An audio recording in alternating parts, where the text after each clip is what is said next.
राधे राधे, जय माता की भक्तों। आप सभी का स्वागत करती हूँ स्पिरिचुअल ज्ञान साधना में और आप सभी से अनुरोध करती हूँ कि स्पिरिचुअल ज्ञान साधना को सब्सक्राइब कर लीजिए और बेल आइकन को प्रेस कर दीजिए ताकि आपको नई नई वीडियोस का नोटिफिकेशन। ओम गंग गणपते नमः। जय माता की राधे राधे भक्तों, कैसे हैं आप सभी लोग। आशा करते हैं सभी लोग बहुत अच्छे होंगे। बताने के लिए कमेंट में जय माता की राधे राधे अवश्य ही लिखिएगा। भक्तों, वर्ष में जिस प्रकार से एकादशी और प्रदोष का व्रत आता है, उसी प्रकार से गणेश चतुर्थी, विनायक चतुर्थी और जिसे संकष्टी चतुर्थी कहते हैं, वह भी व्रत आता है जो कि भगवान श्री गणेश को समर्पित है। प्रथम पूज्य देव, विघ्न विनाशक, मंगल कारक देव गणेश जी महाराज बहुत ही जल्दी प्रसन्न होकर अपने भक्तों के दुखों को दूर करते हैं। भक्तों, यह जो माह चल रहा है फाल्गुन मास का, आज फाल्गुन मास के कृष्ण पक्ष की चतुर्थी तिथि है जो कि भगवान श्री गणेश को समर्पित है।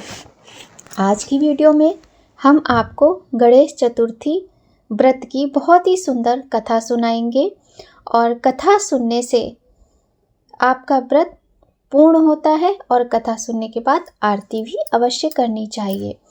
गणेश चतुर्थी व्रत जो लोग रखते हैं वह भी कथा सुने और अवश्य सुने, और जो लोग व्रत नहीं रखते हैं उन्हें भी कथा का श्रवण अवश्य करना चाहिए। भक्तों, आइए प्रारंभ करते हैं आज की बहुत ही सुंदर भगवान श्री गणेश के व्रत की कथा। बोलिए गणेश भगवान की जय, गौरी शंकर भगवान की जय, लक्ष्मी नारायण भगवान की जय। पौराणिक कथा के अनुसार एक समय की बात है, एक शहर में एक साहूकार अपनी पत्नी के साथ रहता था। दोनों की कोई संतान नहीं थी। एक दिन साहूकार की पत्नी अपनी पड़ोसन के घर गई, जहां वह संकष्टी चतुर्थी की पूजा कर कथा कह रही थी। साहूकार की पत्नी ने कथा सुनने के बाद घर आकर अगले चतुर्थी पर पूरी विधि विधान के साथ पूजा कर उपवास रखा। भगवान श्री गणेश जी के आशीर्वाद से साहूकार दंपति को पुत्र की प्राप्ति हुई।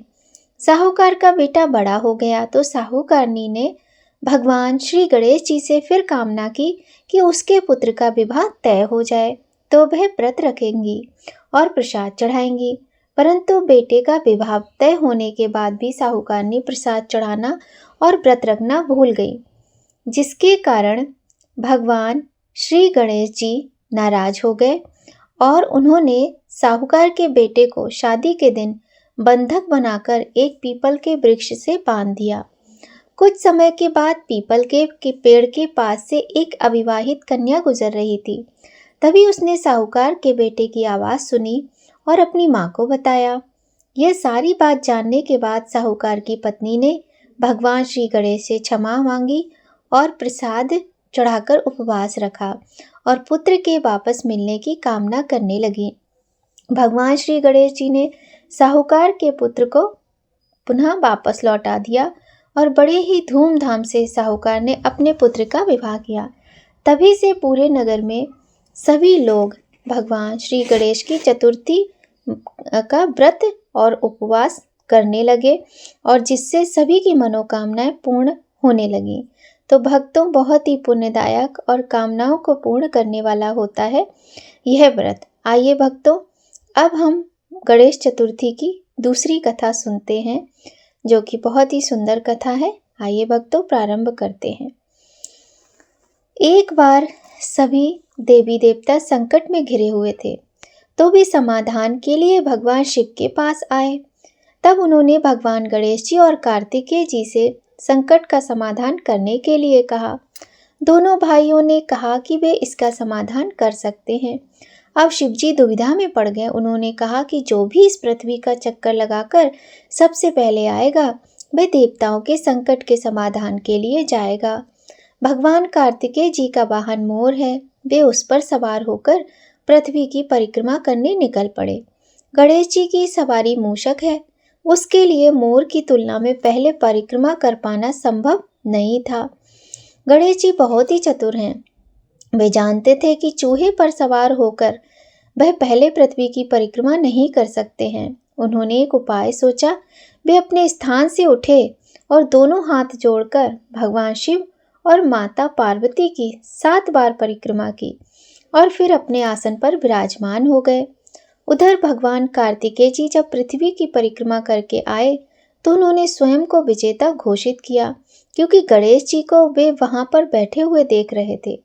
तब महादेव ने गणेश जी से पूछा कि तुमने पृथ्वी की परिक्रमा क्यों नहीं की, बताओ जरा। इस पर गणेश जी ने कहा कि माता पिता के चरणों में ही पूरा संसार है, इस कारण से उन्होंने अपने माता पिता की परिक्रमा कर दी।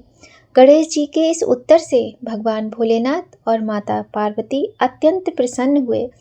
उन्होंने गणेश जी को देवताओं के संकट दूर करने के लिए भेजा।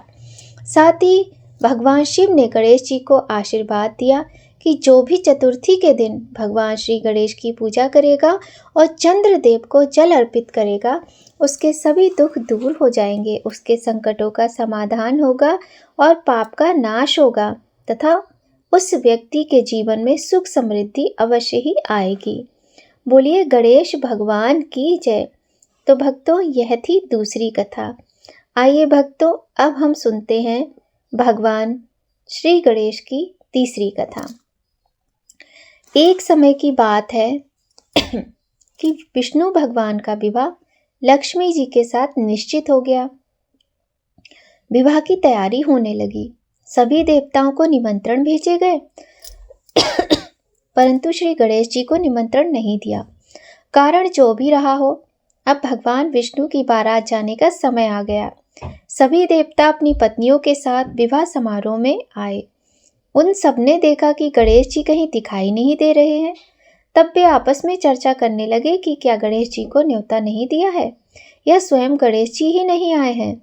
सभी को इस बात पर आश्चर्य होने लगा। तभी सबने विचार किया कि भगवान विष्णु से ही इसका कारण पूछा जाए। भगवान विष्णु से पूछने पर उन्होंने कहा कि हमने गणेश जी के पिता भोलेनाथ महादेव को न्योता भेजा है। यदि गणेश जी अपने पिता के साथ आना चाहते हों तो आ जाएं। अलग से न्योता देने की कोई आवश्यकता नहीं थी। दूसरी बात यह है कि उनको 1.25 मन मूंग, 1.25 मन चावल, 1.25 मन घी, 1.25 मन लड्डू का भोजन दिन भर में चाहिए। यदि गणेश जी नहीं आएंगे तो कोई बात नहीं, दूसरे के घर जाकर इतना सारा खाना पीना अच्छा नहीं लगता। इतनी वार्ता कर ही रहे थे कि किसी ने सुझाव दिया कि यदि गणेश जी आ भी जाएं तो उनको द्वारपाल बनाकर बैठा देंगे कि आप घर की याद रखना। आप तो चूहे पर बैठकर धीरे धीरे चलोगे तो बारात से बहुत पीछे रह जाओगे। यह सुझाव भी सबको पसंद आ गया तो विष्णु भगवान ने भी अपनी सहमति दे दी। होना क्या था कि इतने में गणेश जी वहां आ पहुंचे और उन्हें समझा बुझाकर घर की रखवाली करने बैठा दिया। बारात चल दी। तब नारद जी ने देखा कि गणेश जी तो दरवाजे पर ही बैठे हुए हैं। तो वे गणेश जी के पास गए और रुकने का कारण पूछा। गणेश जी कहने लगे कि विष्णु भगवान ने मेरा बहुत अपमान किया है। नारद जी ने कहा कि आप अपनी मूषक सेना को आगे भेज दें तो वह रास्ता खोद देगी, जिससे उनके वाहन धरती में धंस जाएंगे। तब आपको सम्मानपूर्वक बुलाना पड़ेगा। अब तो गणेश जी ने अपनी मूषक सेना जल्दी से आगे भेज दी और सेना ने जमीन पोली कर दी। जब बारात वहां से निकली तो रथों के पहिए धरती में धंस गए। लाख कोशिश करें परंतु पहिए ना निकले। सभी ने अपने अपने उपाय किए परंतु पहिए तो निकले ही नहीं, बल्कि अपनी जगह जगह से टूट गए। किसी की समझ में ये बात नहीं आ रही थी कि अब क्या किया जाए। तब तो नारद जी ने कहा, आप लोगों ने गणेश जी का अपमान करके अच्छा नहीं किया। यदि उन्हें मनाकर लाया जाए तो उनका आशीर्वाद से कार्य सिद्ध हो सकता है और यह संकट टल सकता है। शंकर भगवान ने अपने दूत नंदी जी को भेजा और गणेश जी को लेकर वो आ गए। गणेश जी का आदर सम्मान के साथ पूजन किया गया। तब कहीं रथ के पहिए निकले। अब रथ के पहिए निकल तो गए परंतु वे टूट फूट गए तो उन्हें सुधारे कौन। पास के खेत में एक किसान खेती कर रहा था, उसे बुलाया गया। खेती का अपना कार्य करने के बाद श्री गणेशाय नमः कहकर गणेश जी की वंदना मन ही मन करने लगा। देखते ही देखते खाती ने सभी पहियों को ठीक कर दिया। तब खाती कहने लगा कि हे देवताओं, अपने सर्वप्रथम गणेश जी को क्यों नहीं मनाया। और ना ही उनका पूजन किया, इसीलिए आपके साथ ये संकट आया है।